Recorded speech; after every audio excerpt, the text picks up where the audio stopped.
m'intéresse donc, comme vous le savez, de plus en plus à la cohabitation de différentes entités au sein d'un même ensemble, un empire notamment, ou ce que j'appelle la maisonnée, c'est-à-dire tout ce qui gravite autour d'un centre, l'entreprise notamment. Il y a toujours un centre et puis il y a tout ce qui gravite autour, et qui peut d'ailleurs augmenter ou diminuer. C'est l'environnement, mais ce n'est pas l'environnement au sens des écologistes, l'environnement naturel, c'est l'environnement humain. Mais humain au sens large, c'est-à-dire aussi bien les machines, les femmes, les animaux.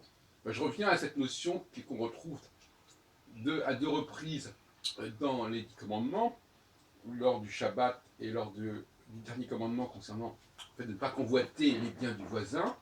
Et dans les biens du voisin, la maison, c'est la baït, la maison du voisin, la maisonnée, c'est tout ce qui tourne autour de ce voisin, qui est effectivement le personnage central. Le voisin, bah, ce sont les femmes, la femme plutôt, parce que dans les 10 commandements on ne parle pas de pluriel, la femme, le bétail, les serviteurs, etc. Et pourquoi pas aussi, de toute façon, les biens matériels, les biens mobiliers, immobiliers. Donc, il y a cela. Et alors, ce qui m'intéresse aussi, c'est le communautarisme. Je suis tout à fait favorable à l'existence de communautés et le fait que les communautés doivent servir de cadre pour le développement de l'individu. Ça n'a pas de sens de se développer au sein d'un ensemble complètement disparate. Il faut que les gens appartiennent à une communauté spécifique avec ses propres valeurs. Et justement, c'est sur le point qui me paraît fondamental, sur lequel je voudrais insister ce jour. Nous sommes aujourd'hui le 13 juillet, la veille du 14 juillet. Ce soir, il y a le feu d'artifice à la Tour Eiffel, qui remplace d'ailleurs, à quelques jours près, la fan zone de l'Euro 2016. Et dans une ambiance qui sera à peu près semblable d'ailleurs. Et je mets en garde contre le mimétisme. C'est-à-dire le fait de se dire, puisqu'on est au sein d'un même ensemble, on a les mêmes droits, on a le même profil, on a les mêmes facultés. Non.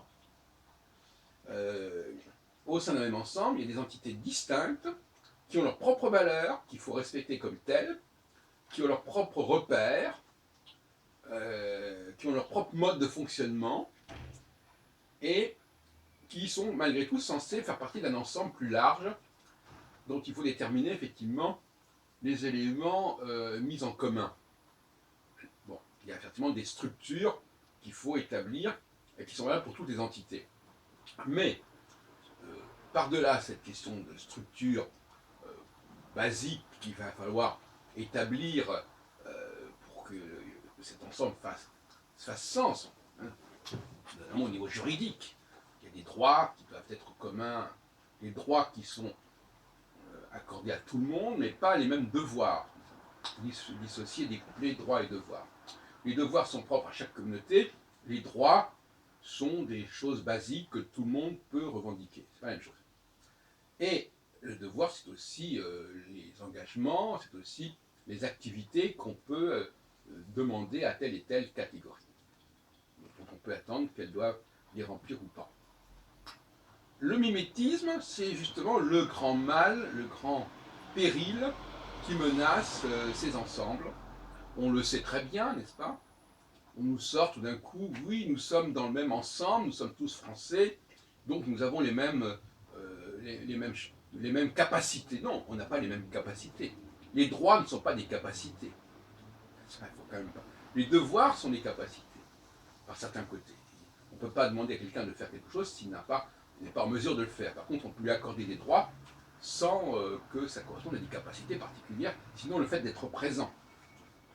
C'est toute la différence entre la dimension sociale, qui est celle des droits, et la dimension économique, qui est celle des devoirs. Je dirais ça comme ça. Donc, évitons les mimétismes qui font qu'un groupe donné, au lieu d'assumer ses propres valeurs, au lieu d'explorer ses propres valeurs, va se projeter, ou plus loin, va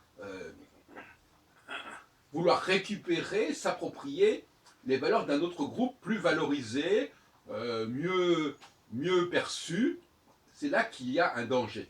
Et le rôle de l'État, qui va réguler la cohabitation entre ces différentes entités, c'est justement de veiller à limiter cette espèce de dérive identitaire.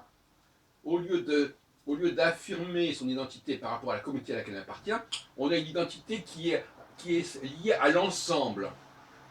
Mais ça ne veut rien dire. Bien sûr qu'on peut être français et se dire français, mais avant d'être français, on est de telle et telle communauté. Et quand je dis communauté, c'est pas seulement religieux, c'est sur le plan scientifique, intellectuel, physique, sexuel, anatomique, etc. et âge, etc. Donc, il faut faire attention. Il y a une identité, je dirais, impériale, c'est-à-dire je fais partie de cet ensemble qui se représente, qui, par exemple, met en avant la Marseillaise, par exemple, quelles que soient les diversités qui peuvent exister, qui puissent exister. Bon. Et puis il y a une identité communautaire qui fait que j'appartiens objectivement. Parce que je n'aime pas beaucoup l'idée d'identité choisie. On appartient objectivement par sa descendance, parce que je crois qu'il y a une dimension biologique, une dimension ancestrale qui est très forte, et qu'il faut respecter. Et là, effectivement, il faut éviter ces dérives qui consistent à ce qu'un groupe refuse quelque part de s'assumer par rapport à ses propres valeurs et veuille se profiler, s'aligner sur les valeurs d'un autre groupe mieux perçu. Ça, je crois que c'est le genre de maladie, de pathologie que l'État doit éviter parce que ça crée des tas de problèmes et ça crée des tas de difficultés.